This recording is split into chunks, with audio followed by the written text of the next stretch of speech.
Todos los días de fiesta,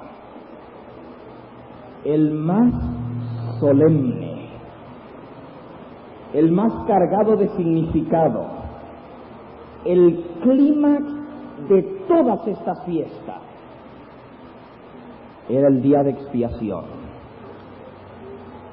Hasta para los judíos hoy en día, que aunque no conocen el significado de estas cosas, todavía celebran estas fiestas. Yom Kippur, el día de expiación, es el día más sagrado. Para hacer resaltar la importancia de ciertos de esos días de fiesta, el Señor mandó que se tocasen trompetas. En Números 10:10 dice: en el día de vuestra alegría. Esto se refiere a la fiesta de las cabañas. Tendréis regocijo y gozo. En vuestras solemnidades, en las fiestas solemnes, en los principios de los meses, tocaréis las trompetas sobre vuestros holocaustos, sobre los sacrificios de paz, y os serán en memoria delante de vuestro Dios, yo Jehová vuestro Dios. En cada una de las fiestas solemnes se hacía sonar la trompeta, simbolizando la importancia del mensaje que eso abarcaba, porque trompeta en la Biblia tiene un significado mucho más abarcante que simplemente un instrumento para hacer sonar un ruido. En la Biblia, las grandes trompetas del libro de Apocalipsis, como las trompetas en el libro de Isaías, en el libro de Números, Levíticos, y en grandes ocasiones del pueblo de Dios, simbolizan grandes eventos y siempre anuncian un mensaje especial de Dios para su pueblo. Así que trompetas simbolizan la Biblia mensaje, un mensaje. Sin embargo, aunque en cada fiesta solemne se tocaba la trompeta sobre los sacrificios, noten lo que dice: tocaréis las trompetas sobre vuestros holocaustos, sobre los sacrificios de paz. De toda la fiesta, el día entero era importante, pero el momento del sacrificio era el que sonaba la trompeta, mostrando que en todo esto lo más importante era Cristo, porque Él era el centro de cada una de esas fiestas a través del cordero o del animal que era ofrecido en holocausto. Pero en el día de expiación, el séptimo mes, el 10º día, Dios dio una orden especial, que 10 días antes de llegar el día de expiación, se dedicase una fiesta entera, un día solemne, el primero del mes, y ese día se le llama el día de las trompetas. ¿Por qué dedicar un día entero a tocar la trompeta? ¿Y por qué en ese día no se debía trabajar? Levítico 23:23. Habló Jehová a Moisés diciendo: habla a los hijos de Israel y diles: en el mes séptimo, al primero del mes, tendréis día de reposo, una conmemoración al son de trompetas y una santa convocación. Ningún trabajo de siervos haréis, ofreceréis ofrenda encendida a Jehová. Un día especial, el primero del mes, para sonar la trompeta. ¿Qué simbolismo tiene esto en el plan de redención? ¿Qué simbolismo tiene esto en el gran plan de salvación? El Pentecostés nos lleva durante toda la era cristiana, y aquí vamos a hacer una separación,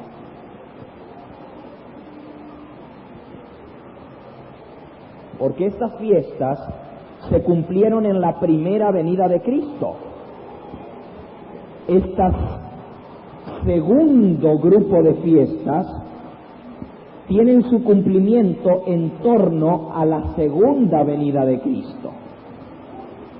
Esto se cumple en su primera venida o en torno a su primera venida, muerte, resurrección y ascensión al cielo, en torno al evento central en la historia del mundo, la muerte de Cristo, y estas otras fiestas se cumplen en torno al evento central final en la gran controversia que es la venida de nuestro Señor Jesucristo. Ahora, ¿por qué unas trompetas?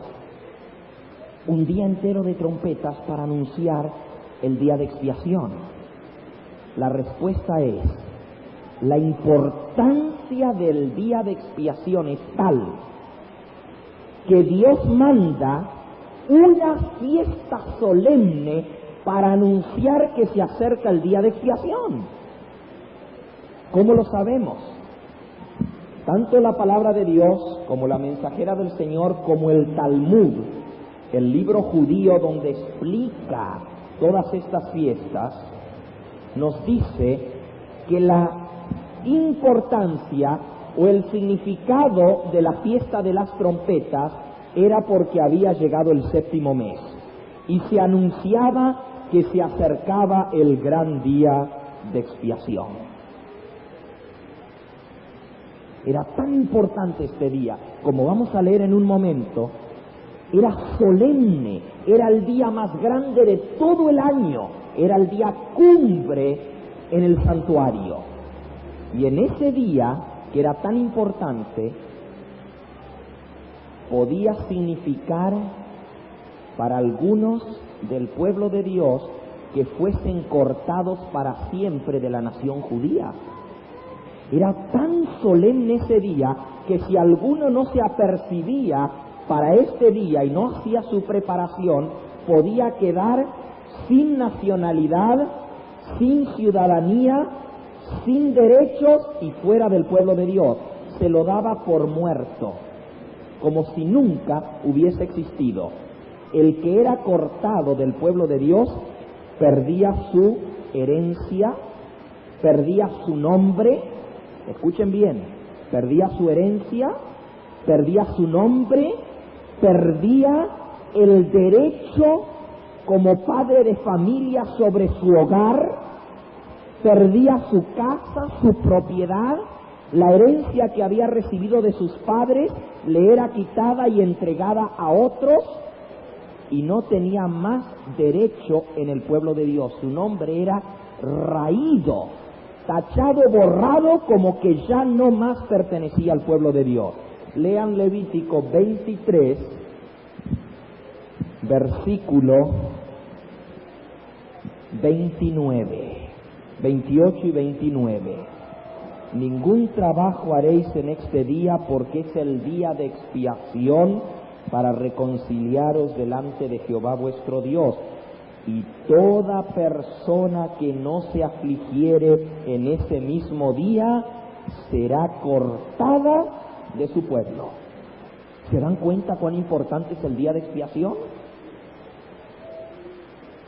El que no se afligía, o sea, el que no hacía la preparación necesaria para poder celebrar el día de expiación, era cortado del medio del pueblo. Esto es algo grave, hermanos, sumamente grave, porque en el día antitípico de expiación, el que no aflige su alma delante de Jehová es cortado del pueblo de Dios para siempre. Y como ahora el asunto no es material sino espiritual, pierde su herencia eterna, pierde su nombre eterno Porque como los cielos nuevos y la tierra nueva que yo hago, dice Jehová, permanecen delante de mí, así permanecerá vuestra descendencia y vuestro nombre. Pero el que es cortado del pueblo de Dios pierde su nombre, es borrado del libro de la vida, pierde su descendencia y pierde su herencia eterna en el reino de los cielos. Así que este asunto es grave, porque en el plan de salvación esto nos está hablando de un día cuando Dios va a cortar o separar de su pueblo a aquellos que no afligieron su alma. ¿Qué significa eso? ¿Qué importancia tiene el día de expiación? En el día de expiación se hacía la purificación del santuario. Vamos a buscar en Levítico capítulo 16. Dice en el versículo 16, Levítico 16, 16 y 17. Así purificará el santuario. Subrayen en su Biblia esa expresión. Purificará el santuario. Esa es la purificación del santuario. A causa de las impurezas de los hijos de Israel, de sus rebeliones, de todos sus pecados, de la misma manera hará también al tabernáculo de reunión, el cual reside entre ellos en medio de sus impurezas. Ningún hombre estará en el tabernáculo de reunión cuando él entre a hacer la expiación en el santuario, hasta que él salga y haya hecho la expiación por sí, por su casa y por toda la congregación de Israel. Dice aquí que se purifica el santuario. ¿De qué tiene que ser purificado el santuario? ¿Qué dice allí? ¿A causa de qué? Versículo 16. Así purificará el santuario, ¿a causa de qué? De todas las impurezas de quiénes, de los hijos de Israel, de todas sus rebeliones y de todos sus pecados. ¿Por qué el santuario estaba impuro? ¿Y por qué tenía que ser purificado? Para entender esto debemos entender el servicio diario, lo que se hacía durante todo el año. Porque al entender lo que sucedía en el santuario durante todo el año, entendemos por qué se necesitaba un día de purificación del santuario. Durante todo el año, los pecados del pueblo de Israel eran perdonados en el santuario y se hacía expiación por ellos mediante la sangre. Esto se llama el sacrificio diario o el servicio diario. Leo ahora de Patriarcas y Profetas, página 364 y 65. El ministerio del santuario consistía en dos partes, un servicio diario y otro anual. La razón por la que lo estoy leyendo de aquí es porque aquí está resumido lo mismo que podría tomarme el tiempo de explicarlo en la Biblia leyendo en Levíticos capítulo 4, 5, 6 y 7, donde explica qué es lo que hacía la gente cuando pecaba. Todo eso está en Levíticos 4, 5, 6 y 7. Al pecar debía traer un animal para ofrecerlo en sacrificio. Sigo leyendo.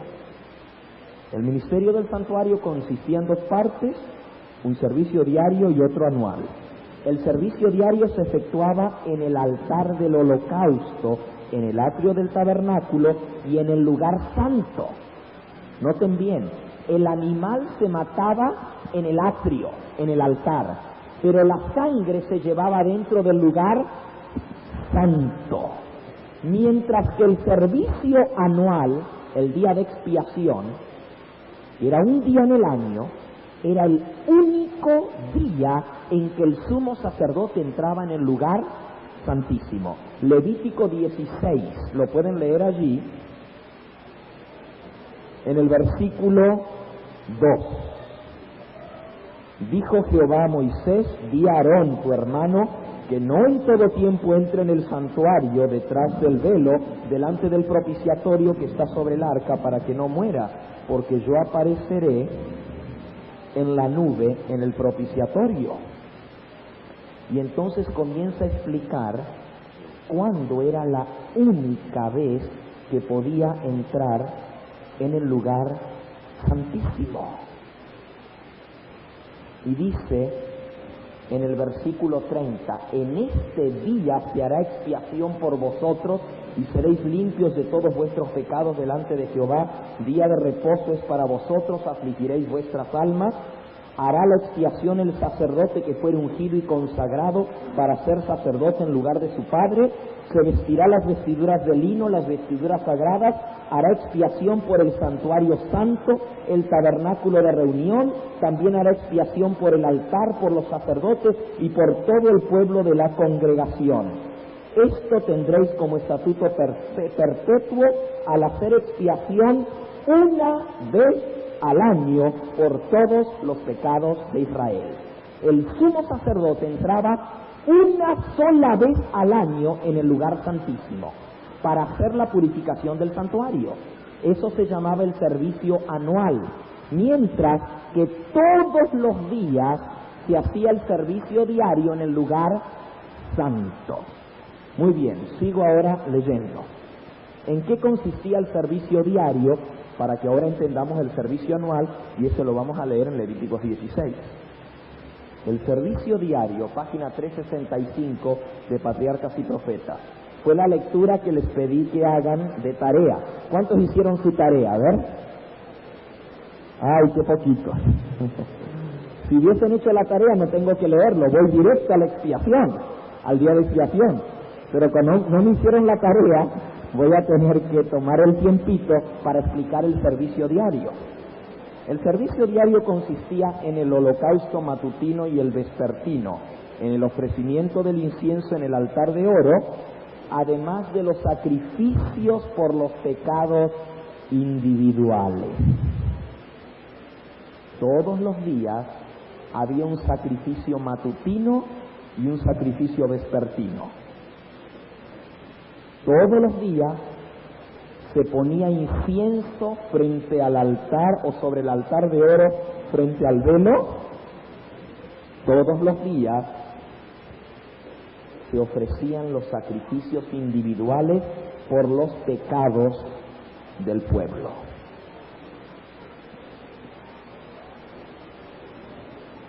¿Qué se hacía con esos sacrificios? Aquí viene. La parte más importante del sacrificio diario, por cierto, sería hermoso tomar el tiempo y explicar lo que significaba el sacrificio matutino, el sacrificio vespertino, el altar del incienso y todo eso, pero léanlo ustedes en Patriarcas y Profetas, yo no lo puedo cubrir.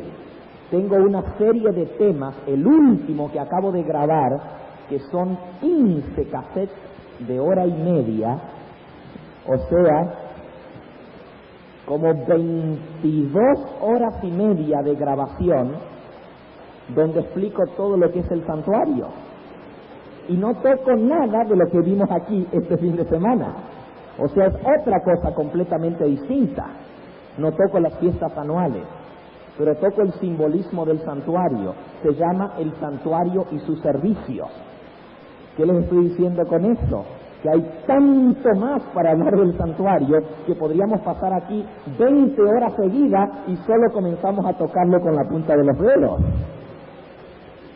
Pero tengo que tocar el tema de los sacrificios diarios y lo que pasaba con ellos para que entendamos por qué hacía falta una limpieza del santuario. Aquí viene. La parte más importante del servicio diario era la que se realizaba en favor de los individuos. el pecador arrepentido, Levíticos 4, traía su ofrenda a la puerta del tabernáculo. ¿Dónde traía la ofrenda? A la puerta del tabernáculo. Y colocando su mano sobre la cabeza de la víctima, confesaba sus pecados. Y así, en un sentido figurado, los trasladaba de su propia persona a la víctima inocente. Pobrecito, el pobre animal, nada había hecho, era inocente. Aquí venía el pecador arrepentido reconociendo su pecado, colocaba sus manos sobre el animal y confesaba su pecado. Simbólicamente el pecado pasaba del pecador ¿a quién? Al pobre animalito inocente. Todo eso es símbolo de quién? Del que cargó nuestros pecados sobre el madero. Ahora la persona estaba libre de pecado, pero el animalito era culpable, pobrecito, inocente pero culpable. ¿Y la paga del pecado es qué? ¿Quién tenía que morir? Debiera morir el pecador, pero como el pecador no quería morir, pasaba los pecados al inocente. Qué tremendo simbolismo, ¿verdad? Eso se llama en lenguaje teológico sustitución. Sustitución. Otro toma el lugar de uno. Obviamente un animal no puede pagar por los pecados de un ser humano, pero eso era un símbolo que representaba a Cristo, y Cristo sí puede pagar por mis pecados, porque Él es el hombre Dios. Como hombre paga por los pecados del hombre, como Dios vale por todos y puede pagar por todos nosotros, porque Él es el Creador. Por eso se necesitaba que Dios se hiciese hombre y se encarnase. Sigo leyendo. Ahora, la víctima inocente era culpable. Con su propia mano el pecador mataba entonces el animal. Ahora noten bien, ya se había pagado por el pecado. El hecho de que el pecador mataba el animal representa que ¿quién fue el que mató a Cristo en la cruz del Calvario? El pecador es el que le quitó la vida, no fueron los judíos. Hace casi 2000 años que los cristianos acusan a los judíos de haber sido los que mataron a Cristo. Pero a Cristo lo maté yo, lo mataste tú. Cada uno de nosotros matamos al Cordero con nuestros pecados. Cristo murió por los pecados del mundo y el asesino soy yo. Yo soy el que debiera morir. Así que no culpemos a los judíos. Fuimos nosotros.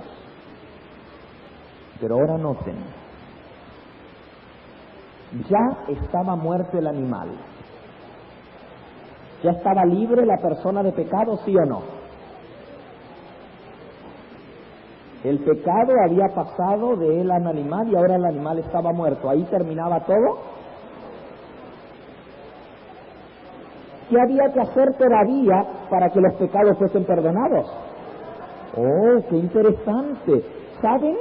Esto tiene un simbolismo tremendo, porque la mayoría del mundo cristiano no comprende esta parte. Dicen, Jesús murió en el Calvario por mis pecados y ya estoy perdonado. Pero para que el pecador fuese perdonado, no solo había que matar la víctima, sino que había que tomar la sangre y llevarla dentro del santuario, al lugar santo. Sigo leyendo. Y repito, y ustedes van a perdonar que haga este énfasis, pero justamente hoy alguien se acercó y me dijo, pastor, hay algunos que dicen que el asunto del día de expiación y del juicio no se puede probar con la Biblia, sino solo con Elena de White. Y yo les digo que si hay doctrina que es totalmente bíblica, es la doctrina de la expiación a través del santuario. No hay doctrina que sea tan clara como la doctrina de la expiación y del día de expiación. La Biblia toma un capítulo entero para explicarla y el tema vuelve a resurgir a lo largo de toda la Biblia y en el libro de Hebreos nuevamente. Pero si estoy leyendo de aquí es por el resumen que me da, porque aquí está resumido lo que sucedía. Entonces el sacerdote toma la sangre del animal, y todo eso está en Levíticos, y lleva al lugar santo para rociarla delante del velo, detrás del cual estaba el arca que contenía la ley que el pecador había violado. Con esta ceremonia, en un sentido simbólico, el pecado era trasladado al santuario por medio de la sangre.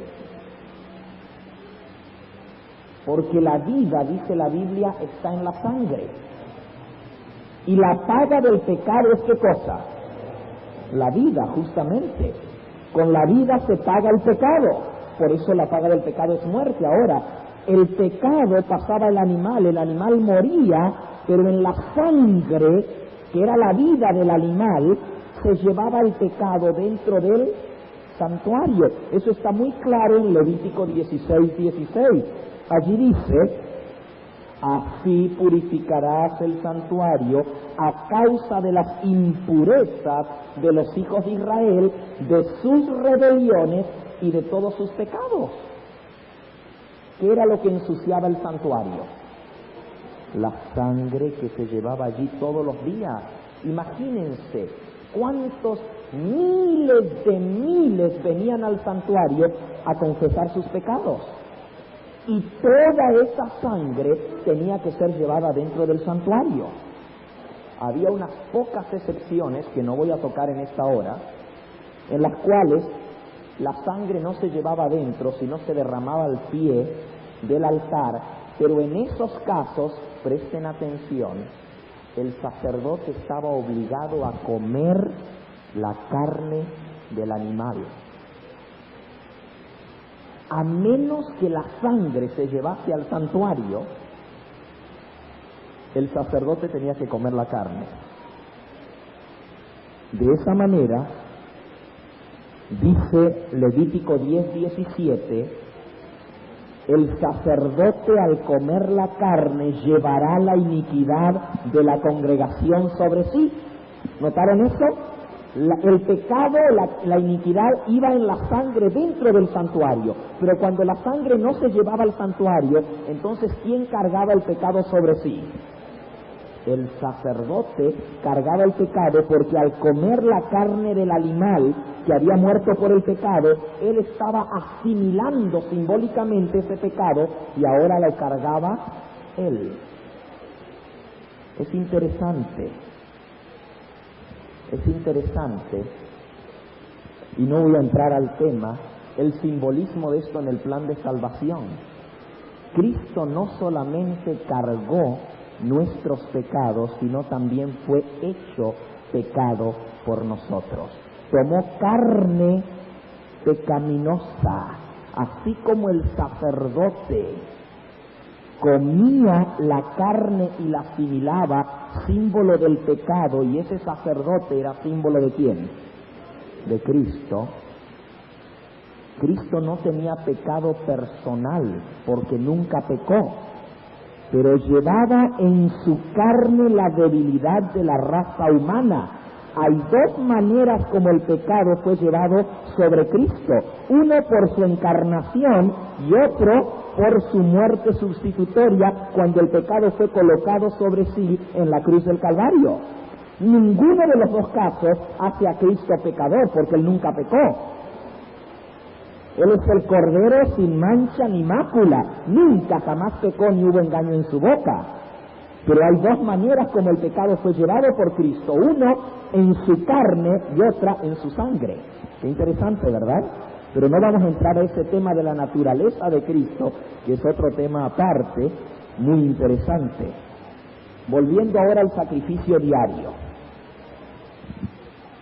las dos ceremonias, el llevar la sangre al lugar santo, y en raros casos cuando el pecado era de toda la congregación. Vean qué interesante, cuando el pecado no era un pecado individual, sino un pecado del pueblo en general, el sacerdote comía la carne. De igual manera, el pecado de Cristo en su carne es el pecado de la humanidad en general y no el pecado individual de Él. Noten eso en la encarnación, pero bueno. Ahora, con excepción de esas raras ocasiones donde el sumo sacerdote o el sacerdote oficiante cargaba el pecado sobre sí comiendo la carne, en todas las demás ocasiones la sangre era llevada al santuario y se rociaba delante del velo frente al propiciatorio. ¿Qué pasaba después de una semana, de 2 semanas, de 1 mes, de 2 meses, de 3 meses, después de 1 año entero de estar rociando la sangre en el santuario todos los días? ¿Qué pasaba? ¿Cómo estaría el santuario? ¿Se imaginan ustedes? La sangre, claro, se secaba y quedaba pegada sobre los cuernos del altar, en el suelo, en las paredes, porque se salpicaba sobre todo el altar, en el piso. El santuario se ensuciaba con la sangre y por eso requería que fuese limpiado. Pero simbólicamente no era la sangre lo que lo ensuciaba, sino el pecado que representaba esa sangre. Por eso Levíticos 16 dice: así purificará el santuario a causa de las impurezas de los hijos de Israel, de sus rebeliones y de sus pecados. Por eso se necesitaba el día de expiación. Al trasladar los pecados del pueblo al santuario, los lugares santos quedaban manchados y se hacía necesaria una obra especial para quitar ahora los pecados del santuario a donde habían quedado registrados. Dios ordenó para eso que se hiciera la expiación de cada una de las cosas sagradas. De igual manera había que purificar el altar de los sacrificios. Versículo 19 de Levíticos 16. Esparcirá sobre él la sangre con su dedo 7 veces y lo limpiará y lo santificará de las inmundicias de los hijos de Israel. En el día de expiación, 7 veces rociaba con sangre con su dedo y luego lo limpiaba, y así se quitaba la impureza de los hijos de Israel, el pecado que estaba registrado en el santuario. Eso se hacía el día de expiación. Ahora, con eso se completaba el ciclo anual. Vamos entonces ya con esta base al día de expiación. ¿Qué pasaba en ese día? 10 días antes sonaba la trompeta. La trompeta anunciaba que se acercaba el gran día de Yom Kippur, el gran día del juicio, porque en ese día todo el que no tenía sus pecados registrados en el santuario, el que no había confesado sus pecados y los había trasladado al santuario, quedaba cortado de su pueblo. Escuchen bien, en el Talmud explica que si los judíos, los miembros del pueblo de Dios, no habían ofrecido sacrificios por el pecado durante el año, ahora le quedaban 10 días para hacerlo. Y esos eran los 10 días más ocupados de los sacerdotes. Del 1 del mes séptimo al 10 del mes séptimo, todo el que no había ofrecido sacrificio en el santuario tenía que venir a ofrecerlo. Eso era especialmente cierto en la diáspora, o sea, cuando el pueblo estaba esparcido en distintos lugares y tenían que venir al templo 3 veces al año. Mientras el tabernáculo estaba en el desierto, cada vez que pecaban, lo tenían cerca para ir. Pero cuando el pueblo vivía en la tierra prometida y vivían en distintas ciudades, no podían venir cada vez que pecaban a ofrecer el sacrificio en Jerusalén. Les quedaba lejos. Así que tenían que venir en algún momento del año. Si por alguna razón venían a Jerusalén, ofrecían el sacrificio por sus pecados. Pero si no, cuando sonaba la trompeta, en el día de las trompetas les decía: hermano, hermana, te quedan 10 días para ofrecer tu sacrificio por tus pecados. Si no lo haces, serás cortado del pueblo de Dios, porque cuando se limpie el santuario, si tus pecados no fueron trasladados al santuario, quedan sobre ti. Si tú, que pecaste durante este año, no trajiste tu ofrenda al altar y no confesaste tu pecado, y se hace la limpieza de toda la congregación de Israel de sus pecados, y tus pecados no están en el santuario para ser limpiados, quedan sobre tu cabeza, y ahora tú eres cortado del pueblo de Dios. La sangre sea sobre tu propia cabeza. ¿Ven por qué era tan importante el día de expiación? Por eso sonaban las trompetas. Ahora, ¿qué simboliza esto en el gran plan de salvación? Trompetas. Es el anuncio de que se acerca el gran día del juicio. Como vamos a ver en un momento, la profecía señalaba el año 1844, y ahora vamos a eso en un segundo.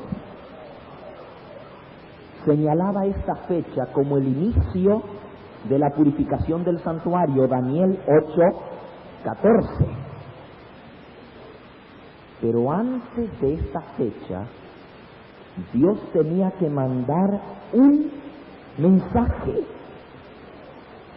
al sonido de la trompeta, un mensaje que anunciara al mundo que se acercaba el gran día de expiación, el gran día del juicio. Y ese mensaje fue proclamado en esta tierra en lo que se conoce como el triple mensaje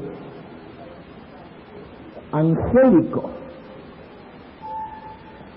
o más conocido entre nosotros como el mensaje de los 3 ángeles. ¿Y qué anuncia el mensaje de los 3 ángeles?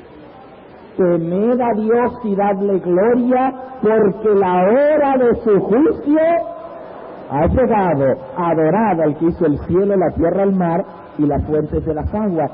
Y qué interesante que antes de la fecha que señalaba la profecía para la purificación del santuario celestial, Dios levantó en esta tierra un potente mensaje que hoy en día se conoce como el movimiento adventista. ¿Y cuándo surgió? Al igual que las trompetas sonaban 10 días antes, 10 años antes, en la escala de día por año, comenzó a proclamarse el mensaje de la hora del juicio de Dios que se acerca. El que lanzó el mensaje al mundo por primera vez se llamaba Guillermo Miller. ¿Y en qué año comenzó su predicación pública? Su predicación pública organizada comenzó en el año 1834, exactamente 10 años antes de la fecha que señalaba la profecía, 10 días antes. Y este mensaje sacudió al mundo cristiano de esa época. La hora del juicio de Dios se acerca. Algo grande va a suceder en el año que va de 1843 a 1844. Al principio no se daba fecha exacta, se hablaba del año 1843 al 44, pero acercándose más la fecha, al estudiar los tipos en el santuario, llegaron a la conclusión que así como cada una de estas fiestas se cumplió en el día típico de la fiesta. Cristo murió un 14 de Nisan, Cristo estuvo en la tumba un 15 de Nisan, Cristo resucitó un 16 del mes primero, el Pentecostés cayó exactamente 50 días más tarde. Pues si eso era así, entonces el día de expiación había de comenzar en la fecha exacta en que caía el día de expiación en el año 1844. Y hablando de todo eso, ¿dónde está el texto que dice que la purificación del santuario iba a ser en el año 1844? ¿Dónde está? A ver, buenos adventistas, si hay un adventista del séptimo día aquí, presente en esta noche, que no sabe ese versículo, le quito el nombre de adventista. De verdad, cortado será de su pueblo.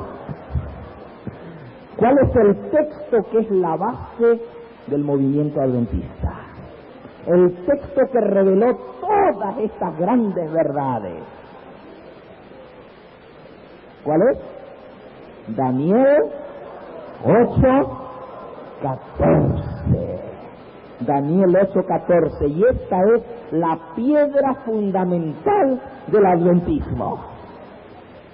Porque todo surgió comenzando a estudiar esto. Solo que al principio, ay, ¿cómo hago? Porque tengo tanto que decirles. Tengo tanto que decirles. Quiero darles un ejemplo, porque hay personas que no entienden esto. Dicen, bueno, pero Guillermo Miller ¿no dijo que Cristo iba a venir en 1844? ¿Sí o no? ¿Lo dijo o no lo dijo? Sí lo dijo. ¿Se equivocó o no se equivocó?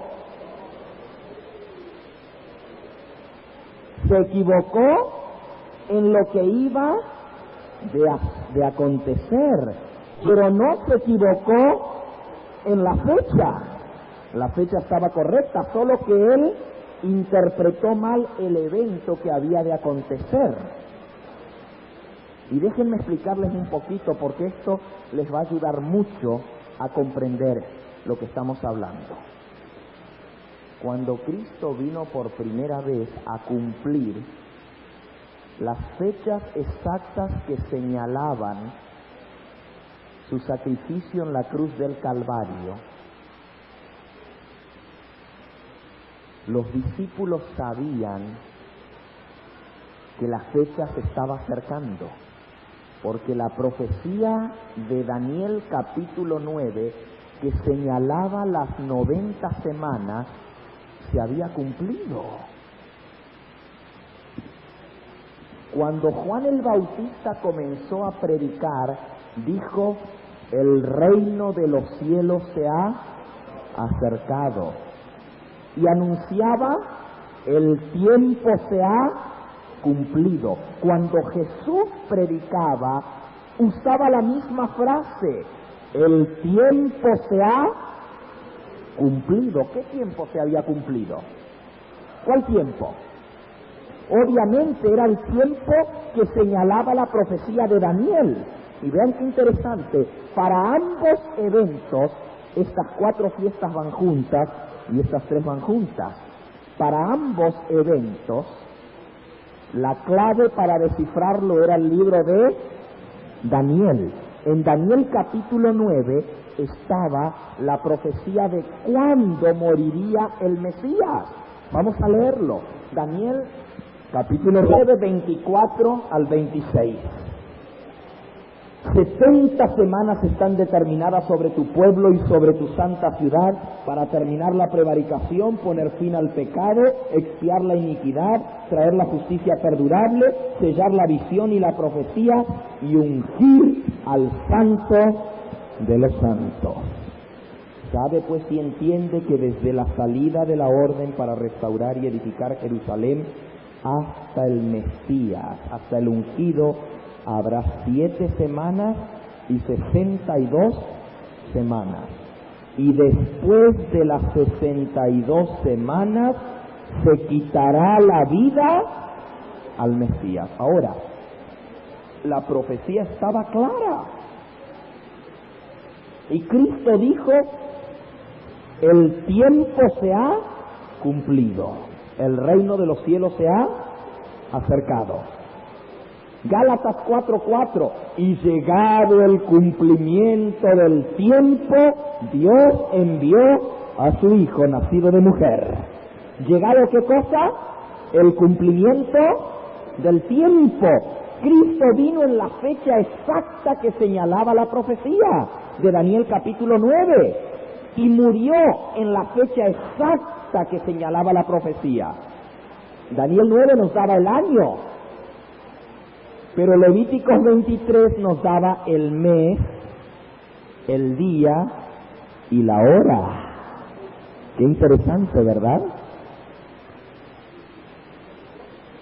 Daniel 8 nos da el año, pero Levíticos 23 nos da el mes, el día y la hora. Interesante. Ahora, aquí viene lo increíble de todo esto. Los discípulos entendieron el suceso, sí o no. ¿Comprendieron lo que había de acontecer aquí o no lo entendieron? Hermanos, estaba tan claro, nosotros lo vemos, la Pascua, los panes sin levadura, las primicias, todo estaba tan claro, pero los discípulos no lo vieron. No lo entendieron hasta sino después que había pasado. Y hermanos, la iglesia cristiana se fundó después de un terrible chasco. La iglesia primitiva pasó por un terrible chasco y después de eso vino la fundación de la iglesia. La iglesia adventista pasó por un terrible chasco y luego vino la fundación de la iglesia. Y vean ustedes qué interesantes las comparaciones. Ya Cristo había muerto y todavía los discípulos no lo entendían. Jesús les había dicho, es necesario que yo sea entregado por manos inicuas, seré muerto y resucitaré al tercer día. Y Pedro le dijo, Señor, por favor, que nada esto te acontezca. Señor, ¿qué estás diciendo? ¿Que tú tienes que morir? ¿Que tú tienes...? No, por favor. Y Cristo le dijo, apártate de mí, Satanás, que me eres tropiezo. ¿Se acuerdan? Pedro no lo entendía, los demás discípulos no lo entendían. Todavía la noche de la Pascua, o la noche anterior, cuando Jesús celebró la Pascua, los discípulos estaban discutiendo de quién sería qué. ¿El mayor en qué? Porque ellos pensaban que Jesús iba a establecer un reino terrenal como Mesías, como libertador, iba a destruir a los romanos y él iba a llegar a ser rey, se iba a sentar en el trono de David. Y Pedro y Juan decían, yo voy a ser el primer ministro, uno se va a sentar a la derecha. Santiago y Juan, la madre, le vino a pedir al Señor Jesús, Señor, por favor, prométeme que cuando tengas tú el reino y el poder en tus manos, mi hijito, tú sabes, ellos son bien bonitos, dale a uno un lugar que se siente a la derecha y el otro a la izquierda. No pedía nada a la mamá, ¿verdad? Quería el primer lugar para sus hijos. Y en camino a la cena pascual, ¿cuál fue la discusión, hermanos? Sí, la discusión fue qué posición iba a tener cada uno de ellos en el reino que Jesús iba a establecer en la tierra. No entendían Sus ojos estaban velados, no entendían lo que estaba pasando. A pocas horas de la muerte de Cristo y no comprendían nada. Y esa noche Jesús trató de explicarles. Se los dijo en palabras más claras, no se lo podía decir. Tomad, comed, este es mi cuerpo que por vosotros es quebrantado. Haced esto en memoria de mí. Y tomando la copa le dijo, esta copa es el nuevo pacto en mi sangre que será derramada. ¿Les podía explicar en palabras más claras? ¿Creen ustedes que lo entendieron? No lo entendieron. Miren lo que pasó.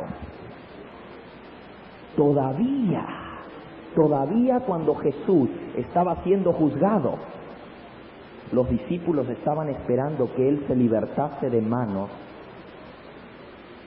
de los principales sacerdotes.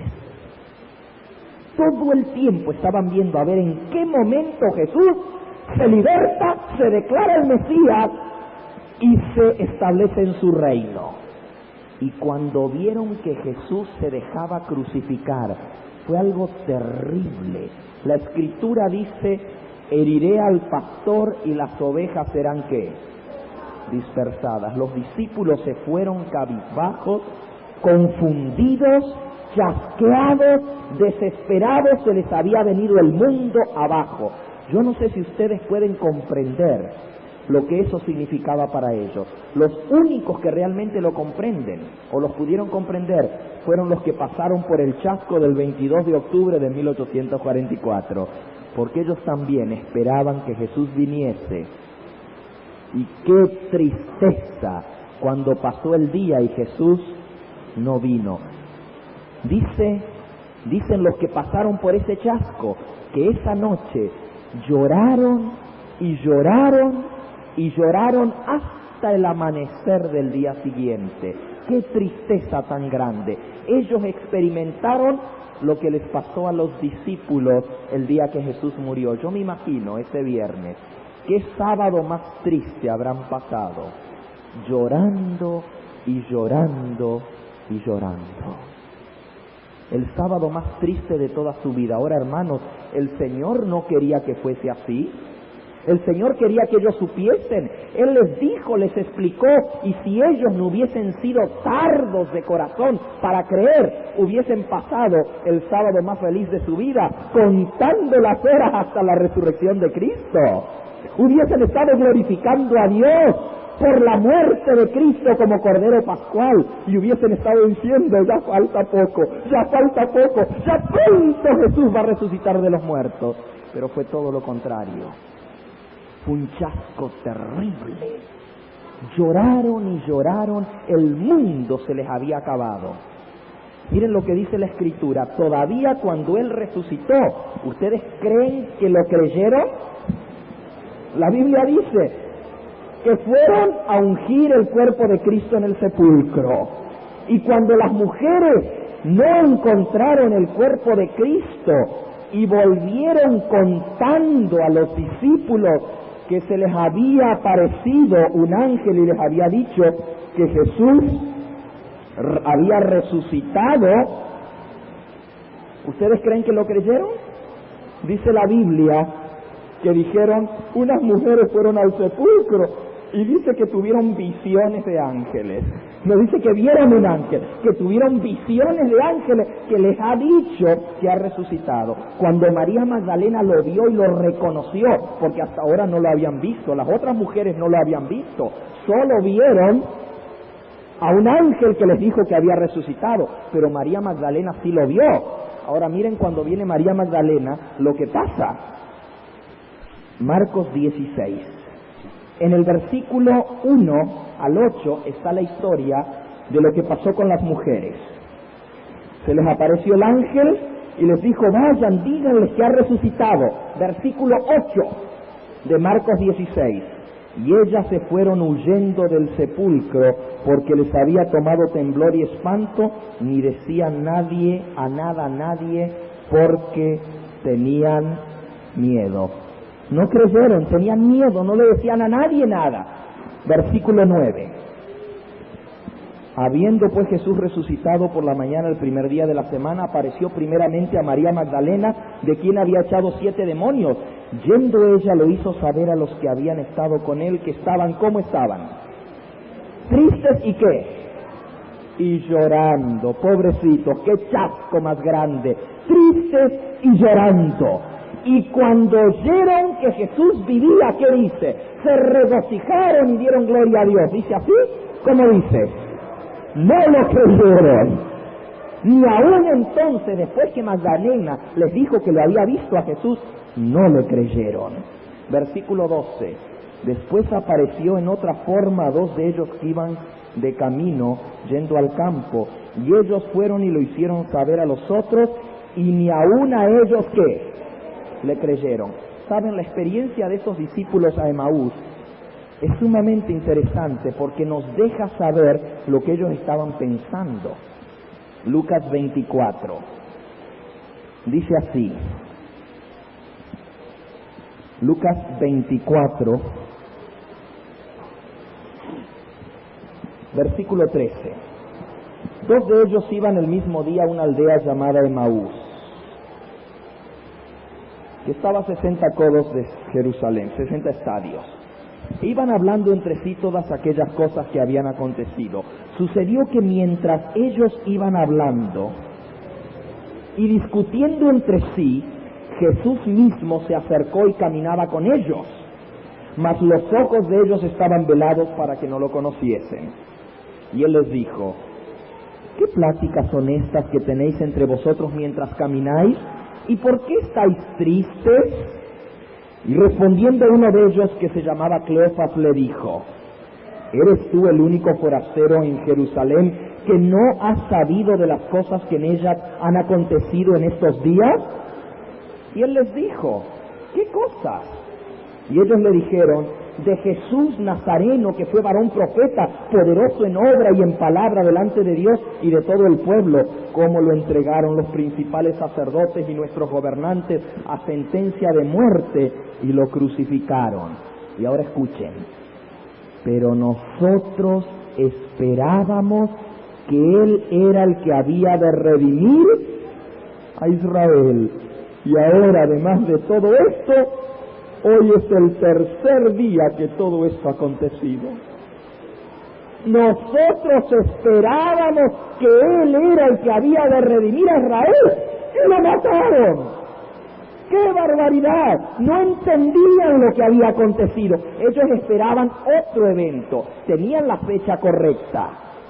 La fecha estaba correcta, el reino de los cielos se había acercado, el tiempo se había cumplido, había llegado el cumplimiento del tiempo, pero no entendieron hasta después de que pasó el evento. No entendieron.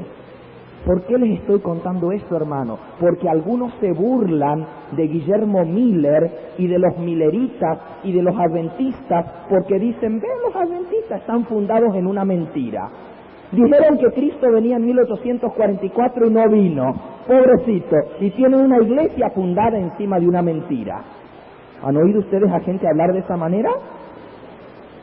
Oh, yo hasta he escuchado a algunos pastores que dicen: ya es tiempo de que nos dejemos de hablar, y pastores adventistas, de 1844, ese fue un fracaso, ese fue un chasco, ese fue una mentira, y no engañemos diciendo de que Cristo no vino porque entró en el lugar santísimo.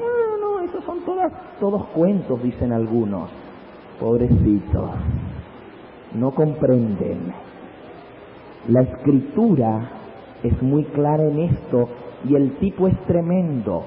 En las fiestas de primavera acontecieron y no supieron hasta después que habían acontecido, y pasaron por un amargo chasco. Pero el Señor les abrió las Escrituras y les mostró que eso tenía que ser así por la palabra de Dios. Lo mismo sucedió en 1844. Esperaban, al igual que los discípulos, nosotros esperábamos que Él era el que iba a redimir a Israel, y ahora lo mataron. Nosotros esperábamos que Él era el que iba a venir a redimir a Israel, y no vino. ¡Qué chasco! Pero hermanos, por la palabra de Dios, bendito sea el Dios del cielo.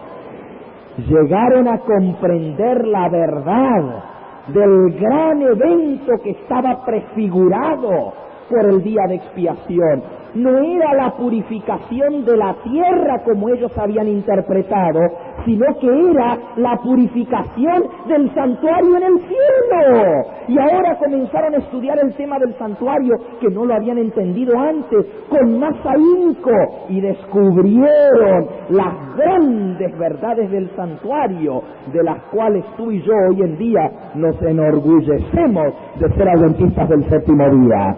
Gracias a Dios, porque del chasco surgió lo más hermoso, la iglesia remanente. Gracias a Dios, porque del chasco de los discípulos surgió lo más hermoso, la iglesia primitiva. Las dos surgieron de un chasco. Y por eso yo sé que esta es la iglesia remanente. Porque la Escritura decía, y vi a un ángel con un librito abierto. Y el librito abierto era el librito que había estado cerrado y que ahora estaba abierto. Apocalipsis capítulo 10. Y me dijo el ángel, come el librito, te será dulce en la boca, pero amargará tu vientre. Estaba profetizado el chasco, y gloria a Dios que la iglesia adventista es la única que pasó por ese chasco y es la única que cumple la profecía. Por eso sabemos que estamos en la iglesia remanente, porque somos la iglesia de la profecía que cumple el tipo exacto. ¿Y qué es todo esto de la purificación del santuario? Ay, todavía nos queda lo mejor de todo. Pero ¿no creen que valió la pena escuchar esa comparación? ¿No les ayuda espiritualmente saber que nosotros no fuimos los únicos que pasamos por un aparente engaño? También los discípulos estaban engañados. ¿Y quién tuvo la culpa? Bueno, en cierta manera, la gente de la época que creía, todos creían que el Mesías iba a venir a libertarlos de los romanos. De igual manera, en la época de Guillermo Miller, todos creían que el santuario que iba a ser purificado era ¿qué cosa? La tierra. Así que en cierta manera, las circunstancias de la época los llevaron a esa mala conclusión. Pero por supuesto, la palabra de Dios tenía la explicación. ¿Y qué sucedió en 1844? Hermanos, es tan simple que yo no sé cómo hay algunos que no lo pueden entender, si estaba todo prefigurado en el día de expiación. Si usted ha seguido lo que hemos venido hablando durante todo este fin de semana, no tiene ningún problema en entender. Así como Cristo entró el día de Pentecostés en el santuario celestial, en el lugar santo, y comenzó a oficiar como sumo sacerdote, intercediendo por nosotros en los 3 oficios diarios que eran el sacrificio matutino y vespertino, los sacrificios individuales y el incienso, que representa el sacrificio continuo de Cristo, sacrificio matutino y vespertino. El incienso, la intercesión de Cristo en favor de las oraciones de sus santos. Y los sacrificios individuales, el perdón de los pecados a todos aquellos que confesaban sus pecados a Cristo en el santuario celestial. Así como Cristo estuvo desde su ascensión al cielo en el lugar santo, así al final de la gran profecía de los 2300 días, Daniel 8:14, hasta 2300 tardes y mañanas, y el santuario será ¿qué? Purificado, así como el sumo sacerdote terrenal entraba en el día de expiación para hacer la purificación del santuario en el lugar santísimo, Cristo, como nuestro sumo sacerdote en el santuario celestial, entró en el lugar santísimo para hacer la expiación final y purificar el santuario de las impurezas de los hijos de Israel. Todos los pecados que habían sido confesados a Cristo como sacerdote de todos sus hijos durante la era cristiana estaban registrados en el santuario. Ahora el Señor Jesús va a quitar esos pecados para siempre del santuario, determinando en la vida de cada uno de aquellos que aceptaron al Señor Jesús si su vida demostró la profesión que habían hecho de creer en Jesús como el Cordero Pascual. Se mira el registro. Si todos los pecados están confesados, la persona queda declarada limpia de todo pecado, así como en el antiguo Israel. Si todos los pecados habían sido confesados y pasados al santuario, entonces la persona quedaba limpia. Pero si no había confesado algún pecado y llegaba el día de expiación, la persona era cortada del pueblo de Dios. De igual manera, en el santuario celestial, Jesús investiga, mira el registro de cada uno de aquellos que le aceptaron como Salvador. Si todos sus pecados están confesados, la persona es declarada limpia, sin pecado, y sus pecados son borrados. Pero ¿qué pasa en el caso de una persona que aceptó a Jesús, confesó unos pecados y esos están anotados como confesados, pero después de eso esa persona rechazó la sangre expiatoria de Cristo, se fue a cometer más pecados y nunca más los confesó, siguió viviendo una vida de impiedad y murió rechazando el nombre de Cristo? ¿Qué pasa con aquellos pecados que había confesado al principio? En el libro de Ezequiel nos dice: si el justo que se hubiera arrepentido vuelve ahora a cometer pecado, todas sus justicias no le serán tomadas en cuenta. Por su rebelión morirá por su pecado. ¿Se dan cuenta por qué se necesitaba esa expiación final? Todos los que han vivido y han confesado sus pecados al Cordero, para que Él les perdone, ahora se compara el registro de los pecados confesados con el registro de los pecados cometidos. Recuerden que hay dos libros en el cielo. Uno es el libro de la vida y otro es el libro de los pecados. En el libro de los pecados está todo lo malo que uno ha hecho. En el libro de la vida están todos los pecados confesados. Se comparan los dos libros.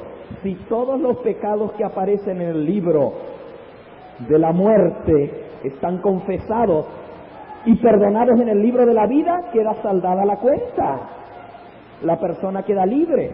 Pero si después de haber confesado pecados, el libro de la muerte revela que hay pecados que siguieron cometiéndose, para los cuales no se arrepintió, ni pidió perdón, ni los confesó, eso muestra que no hubo una entrega y una conversión genuina.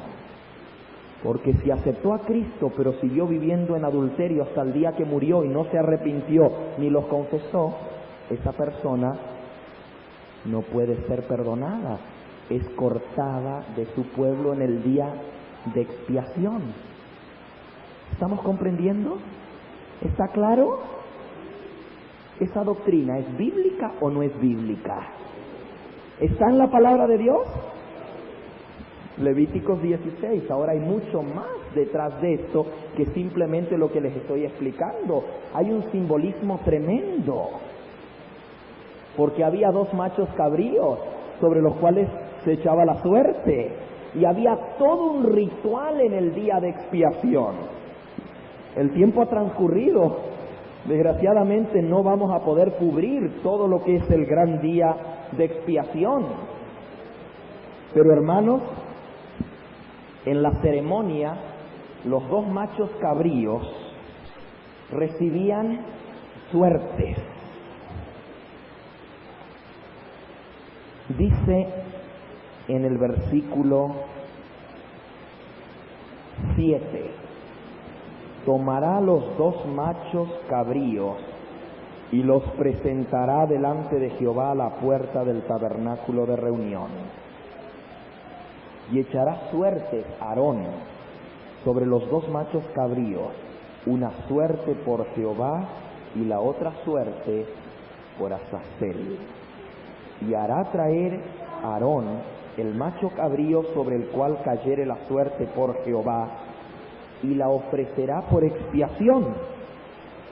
Mas el macho cabrío sobre el cual cayere la suerte por Azazel, lo presentará vivo delante de Jehová para hacer la reconciliación sobre él, para enviarlo a Azazel al desierto. Hay 2 animales. Uno se usa para la expiación, el otro se usa para enviarlo al desierto a Azazel. ¿Qué simbolizaba todo esto? Escuchen. El día de expiación, el sumo sacerdote, llevando una ofrenda por la congregación, entraba en el lugar santísimo con la sangre del macho cabrío para la expiación.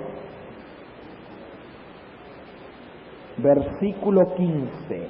Degollará el macho cabrío en expiación por el pecado del pueblo y llevará la sangre detrás del velo adentro, y hará de la sangre como hizo con la sangre del becerro, la esparcirá sobre el propiciatorio, delante del propiciatorio, así purificará del santuario a causa de las impurezas de los hijos de Israel, de sus rebeliones y de todos sus pecados. De la misma manera hará también al tabernáculo de reunión, el cual reside entre ellos, en medio de sus impurezas. Ahora noten claramente esto. Uno dice, bueno, si yo confesé mis pecados a Cristo, ¿por qué tiene que haber un juicio? ¿No están ya perdonados? La misma pregunta podría hacerse en el santuario. Si la persona había confesado su pecado sobre la cabeza del animal y el animal había sido muerto, ¿por qué se necesitaba una vez al año ofrecer otro animal para la expiación de los pecados de todo el pueblo? ¿Ya no estaban expiados? Los pecados habían pasado del pecador al animal, en la sangre habían sido llevados al santuario y estaban registrados en el santuario. En el cielo no se hace con sangre literal. El registro de los pecados se lleva en los libros del cielo. Pero ahora es necesario hacer la expiación final. ¿Y qué hacía el sumo sacerdote en el lugar santísimo?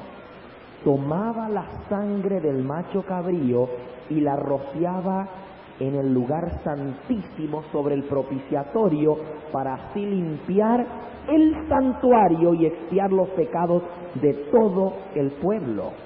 De igual manera Jesús, al entrar en el lugar santísimo, por virtud de su sangre que fue derramada en un solo sacrificio, como leímos al comenzar, hecho una sola vez y para siempre, Jesús no vuelve a morir otra vez.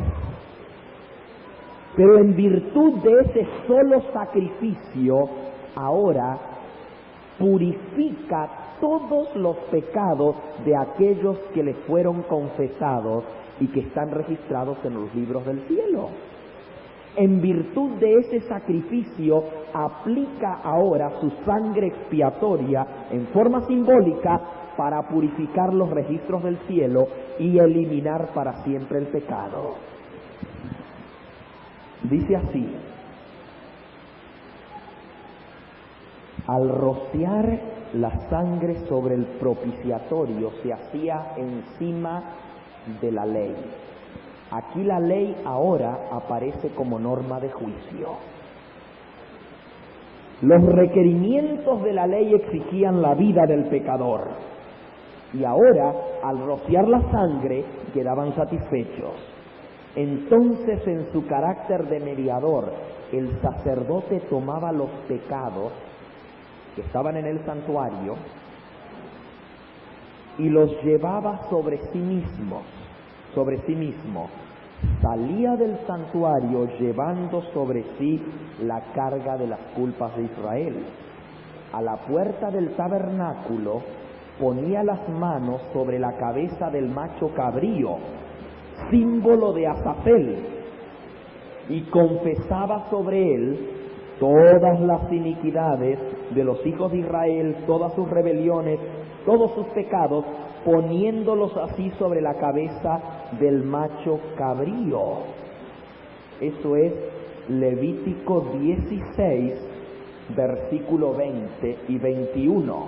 Cuando hubiere acabado de expiar el santuario y el tabernáculo de reunión y el altar, hará traer el macho cabrío vivo, y pondrá Aarón sus 2 manos sobre la cabeza del macho cabrío vivo, y confesará sobre él todas las iniquidades de los hijos de Israel, todas sus rebeliones, todos sus pecados, poniéndolos así sobre la cabeza del macho cabrío vivo, y lo enviará al desierto por mano de un hombre destinado para esto.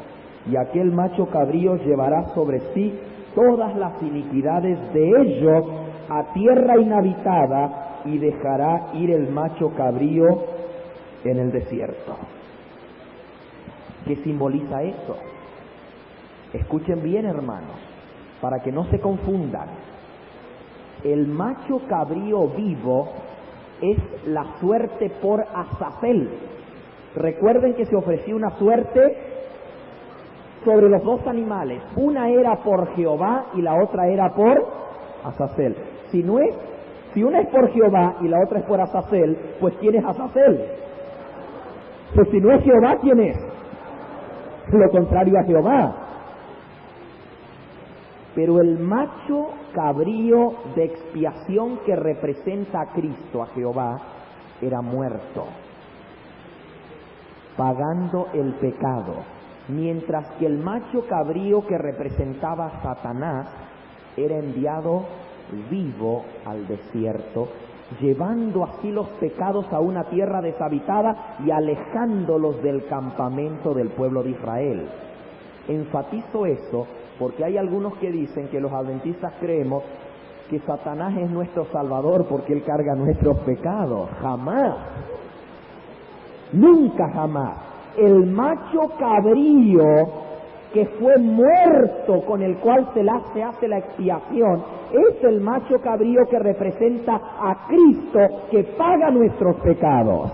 El otro no paga ningún pecado, porque no muere. La paga del pecado es ¿qué?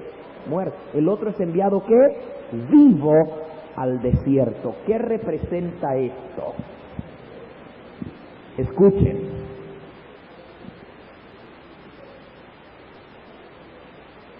Puesto que Satanás es el originador del pecado, el instigador directo de todos los pecados que causaron la muerte del Hijo de Dios, la justicia exige que Satanás sufra el castigo final. La obra de Cristo en favor de la redención del hombre y la purificación del pecado del universo será concluida quitando el pecado del santuario celestial y colocándolo sobre Satanás, y encargará definitivamente el pecado de todo el pueblo de Dios. Así, en el servicio simbólico, el ciclo anual del ministerio se completaba con la purificación del santuario y la confesión de los pecados sobre la cabeza del macho cabrío, símbolo de Azazel. Cuando Jesús termine la purificación del santuario en el cielo, entonces el universo quedará limpio del pecado, porque todos los pecados serán colocados sobre el originador del pecado, que es ¿quién? Satanás, y será enviado al desierto como vivo, a una tierra desolada y deshabitada. ¿Qué representa eso? El milenio, donde el diablo estará solo en una tierra asolada y deshabitada. ¿Se dan cuenta que esto nos lleva hasta el final de la gran controversia? El final del milenio, donde el pecado es colocado sobre, no al final, al principio del milenio, donde el pecado es colocado sobre Satanás y es enviado a una tierra deshabitada, sola y vacía. Y entonces la culminación final, la fiesta de los tabernáculos. Esta es la mejor de todas, y será para la próxima vez que el pastor Gambetta venga a Bayamón. ¿Ustedes saben lo que simboliza? Es lo más hermoso de todo.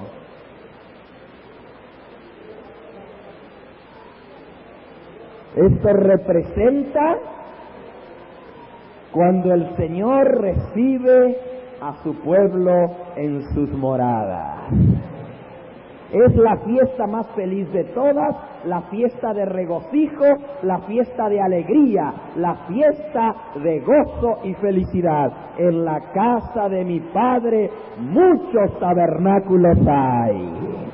Si no fuera así, os lo hubiera dicho, voy pues a preparar lugar para vosotros, y si me fuere y os aparejare lugar, vendré otra vez y os tomaré a mí mismo, para que donde yo estoy, vosotros también estéis. Levíticos 23, versículo 34. Habla a los hijos de Israel y diles: a los 15 días de este mes séptimo será la fiesta solemne de los tabernáculos a Jehová por 7 días. El primer día habrá santa convocación. 7 días la fiesta de la Pascua. 7 días la fiesta de los tabernáculos. El 7 simboliza perfección. El sacrificio de Cristo perfecto. El 7 simboliza perfección. La redención de Cristo perfecta para siempre jamás. Su sacrificio perdura para siempre. El 7 nos habla de la perduración eterna. La fiesta de las cabañas nunca se acaba, perdura para siempre. Es la fiesta con Cristo por toda la eternidad. Dice así: 7 días ofreceréis ofrenda encendida a Jehová, el 8º día tendréis santa convocación, ofreceréis ofrenda encendida a Jehová, es fiesta. Versículo 39. A los 15 días del mes séptimo, cuando hayáis recogido el fruto de la tierra. ¿Cuándo? Cuando hayáis recogido el fruto de la tierra. Esta es la cosecha final, cuando Cristo viene a recoger el fruto de la tierra.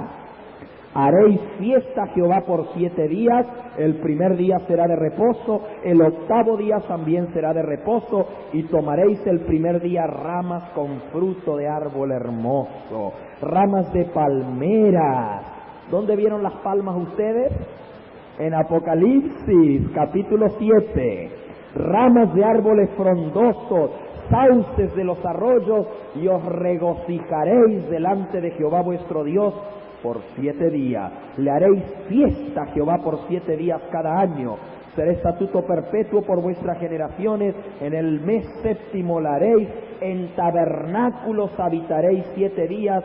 Todo natural de Israel habitará en tabernáculos, para que sepan vuestros descendientes que en tabernáculos hice yo habitar a los hijos de Israel cuando los saqué de la tierra de Egipto. Yo, Jehová, vuestro Dios. Esto conmemora la fiesta de los tabernáculos, la gran liberación de Egipto. cuando habitaron en tiendas en tabernáculo. Y la fiesta de los tabernáculos muestra o señala hacia el futuro, cuando el Señor, después de recogida la cosecha de los hijos de su pueblo, después de cegada la mies, entonces los hará entrar a morar con Él en los tabernáculos que tiene preparados para ellos. Todo el plan de salvación en las 7 fiestas anuales, ¿saben? Hemos hecho una gran injusticia, y es no haber podido cubrir las últimas 2 en todos sus detalles. Esta es la parte más maravillosa de todas, y es la parte más difícil de explicar, porque las fiestas de otoño son las que se están celebrando hoy en día. El cumplimiento está siendo patente y real ahora. Estamos viviendo en el día de expiación, y la fiesta de las cabañas todavía no ha comenzado. Por esa razón, todos los detalles de estas fiestas no nos son muy claros todavía. Hay que estudiar más en ese aspecto. ¿Cómo? ¿Todavía vienen? Que venga mañana.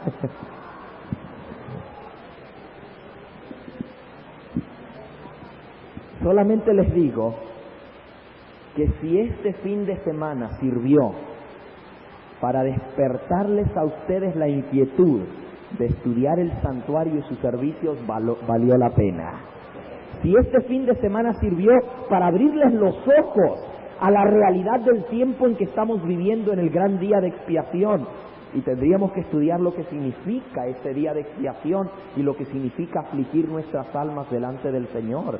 Tenemos que estudiar el significado de esto, pero hermanos, yo les invito a que ustedes comiencen a estudiar esto como nunca antes, porque ese tiene que ser el tema de estudio del pueblo de Dios en estos días, el gran día de expiación.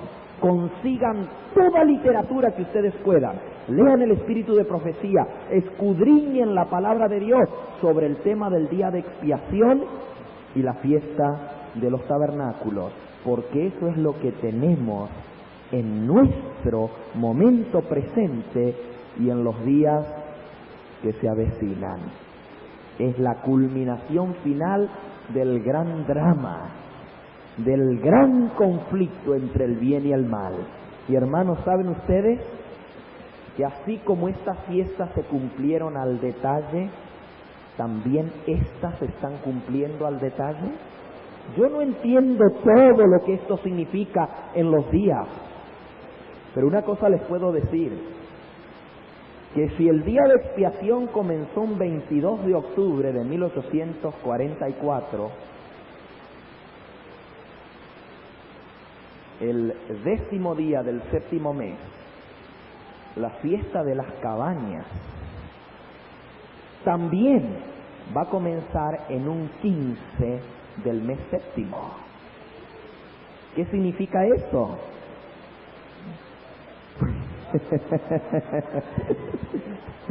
Significa que el pueblo adventista que conoce el santuario conocerá de los tiempos y las estaciones que nos toca vivir, y estarán preparados para lo que se avecina. Estarán listos y conocerán, porque el Señor va a manifestar en este tiempo del fin el significado exacto de estas cosas para gloria y honra de su nombre. Sabemos que todo culminará con la gran fiesta del jubileo del pueblo de Dios, donde el Señor va a regocijarse con sus hijos para siempre jamás.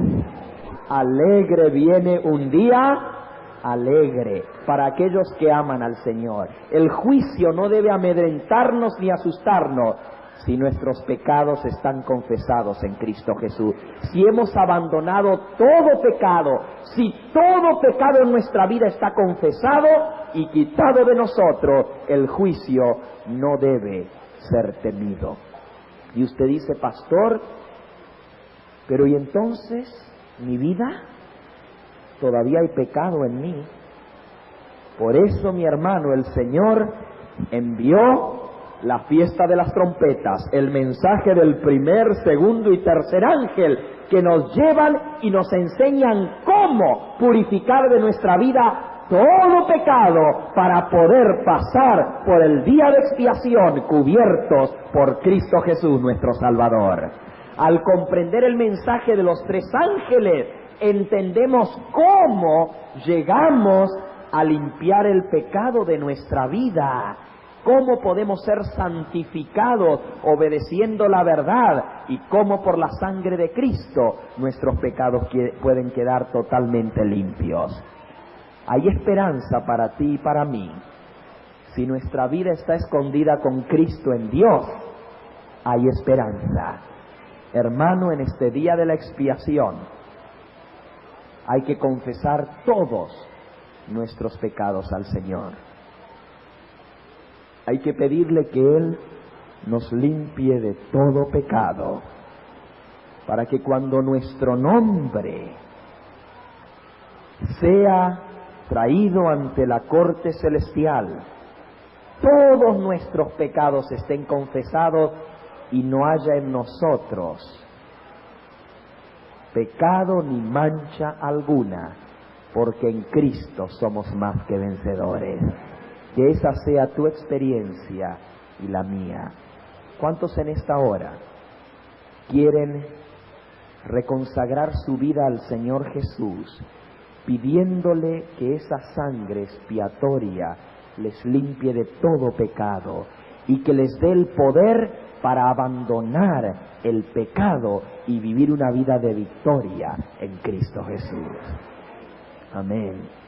Que este día de expiación sea una realidad en tu vida y en la mía, para que la fiesta de las cabañas la celebremos juntos en los tabernáculos que el Señor Jesús tiene preparados para ti y para mí, para vivir con Él para siempre jamás. Que el Señor Jesús nos bendiga. ¿A cuánto les quedó claro? ¿Está claro? ¿Alguna pregunta, hermano? Sí, al cerrar el día de expiación, se cierra el tiempo de gracia. Y lo triste de todo esto es que aquel que fue cortado del pueblo en el día de expiación no puede participar en la fiesta de las cabañas. Esa es la parte triste. Entre estos 2 días viene el período del derramamiento de la ira de Dios. Es verdad. ¿Cuánto tiempo va a durar? Bueno, en el tipo, si esto es así, podría llevarnos quizás a unos 3 años y medio entre medio. 3 años y medio. Es interesante estudiar esto en relación con las profecías del libro de Apocalipsis, el santuario, y las proclamas que se hacen desde el templo, porque los ángeles que tienen las copas de ira salen del templo. En el templo, ahí está mencionado en Apocalipsis capítulo 15. Hay muchas cosas, hay mucho más que aprender, ¿verdad? Hay mucho más que aprender. Específicamente con la expiación, cumple hasta los 1000 años, cuando todo realmente es expiado, todo pecado.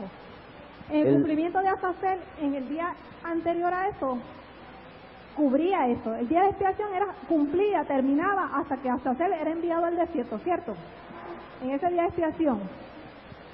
En el día de expiación se enviaba a Azazel al desierto. Ahora, ¿cuánto tiempo el animal quedaba vivo en la tierra deshabitada? Pues no se sabía. El animal era largado vivo, llevado por un hombre que lo colocaba allá en el desierto, y él volvía al campamento, lavaba sus vestiduras, y entonces se preparaban para celebrar la fiesta de los tabernáculos. Entonces quiere decir que hasta que Azazel sea retirado, eso es antes de las plagas. O sea, expiación, el día de expiación cumplía, ese día de expiación se cumplía hasta que era mandado a Azazel al desierto, ¿cierto? En el día de la expiación entraba el hecho de que Azazel tenía que ser mandado al desierto. ¿Eso es real? Sí. Eso es real, o sea, quiere decir que en el día de expiación no termina, literalmente por así decirlo, el día de expiación no termina hasta que Azazel sea retirado al desierto. Porque en el antitipo era así, ¿no? ¿Usted me entiende? Sí, sí lo entiendo. Entiendo Y lo que me el día está de la expiación, un evento del día de la expiación era enviar a Azazel al desierto. Ujú. Así que no podemos excluirlo en ahora, en este tiempo tampoco. El día de expiación terminaba enviando a Azazel al desierto. Pues, quiere decir que inclusive cuando estén las plagas, porque usted me está diciendo entonces que Azazel va a ser enviado antes de las plagas, y no puede ser.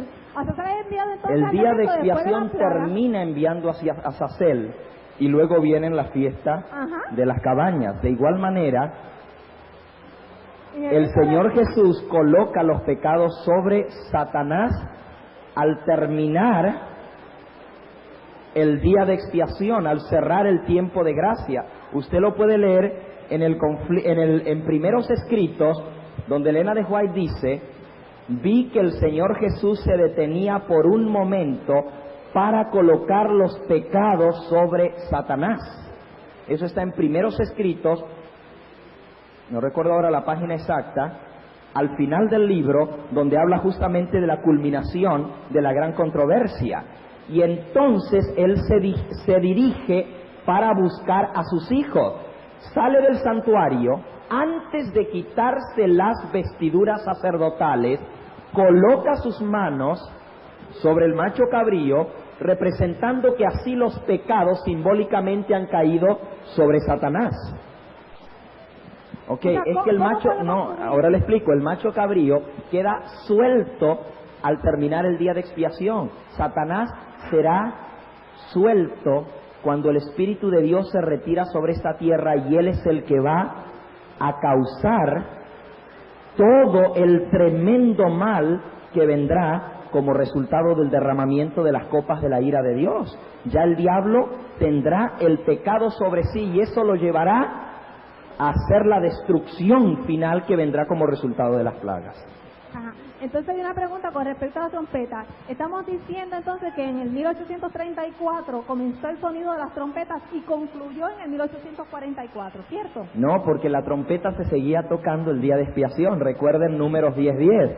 En todas vuestras fiestas solemnes tocaréis trompeta sobre el holocausto. Así que se tocaron trompeta, comenzó en 1834, pero no termina en 1844, porque en el día de expiación también se toca la trompeta. Ajá. Así que el mensaje de los tres ángeles sigue proclamándose durante el día de expiación. Porque mi pregunta era, si estas personas tenían 10 días para, si no habían hecho los arreglos de traer el holocausto, el sacrificio, y no confesaban sus pecados, eran raídos. Usted me dijo que tenían ese lapso de tiempo. Todavía en el día de expiación, si usted lee, al comenzar el día se ofrecía el sacrificio matutino.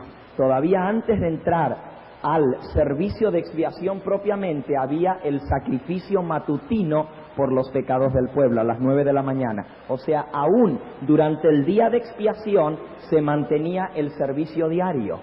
Durante ese día de expiación todavía había oportunidad para que confesasen sus pecados y fuesen incluidos en la sangre del sacrificio matutino que era llevado dentro del tabernáculo. Pero después de que se cerraba la expiación, ya no había oportunidad de confesar los pecados. Así que hay todavía oportunidad de confesar los pecados en el día de expiación. ¿Quedó claro? Sí. ¿Okay? Entonces, ¿cómo era que la persona era raída del pueblo? O sea, ¿qué constancia había de que esa persona no había hecho esos arreglos para poderse raer del pueblo? El que no venía al santuario. Solo no llegar O allí. sea, si la persona no venía al santuario, quedaba cortada del pueblo de Dios. La constancia que había era que no había venido al santuario. De igual manera, los que por la fe no vienen al santuario de Cristo en el cielo a buscar el perdón, quedan cortados en el día de expiación. Muy bien. ¿Alguna otra preguntita? ¿Es cierto que la gracia de Dios se terminará con el pueblo del primero? En Primera de Pedro capítulo 4 se nos dice que el juicio comienza por la casa de Dios. En otras palabras, el juicio en 1844 comenzó por los muertos. El primero que fue juzgado fue ¿quién? ¿Quién fue el primero que fue juzgado? Abel, el primer muerto. De allí en adelante ha seguido, caso por caso, todos los muertos que alguna vez en su vida hicieron profesión de aceptar a Cristo. Cuando termina el juicio de los muertos, comienza el juicio de los vivos. El juicio de los vivos no comienza sino hasta que el decreto dominical esté en vigencia, porque esa es la gran prueba por la cual ha de pasar el pueblo de Dios. Y si esa va a ser la prueba, entonces tendremos que estar en tiempo de la ley dominical nacional para que esa sirva de prueba para el pueblo de Dios. Por lo tanto, el juicio de los vivos no ha comenzado todavía.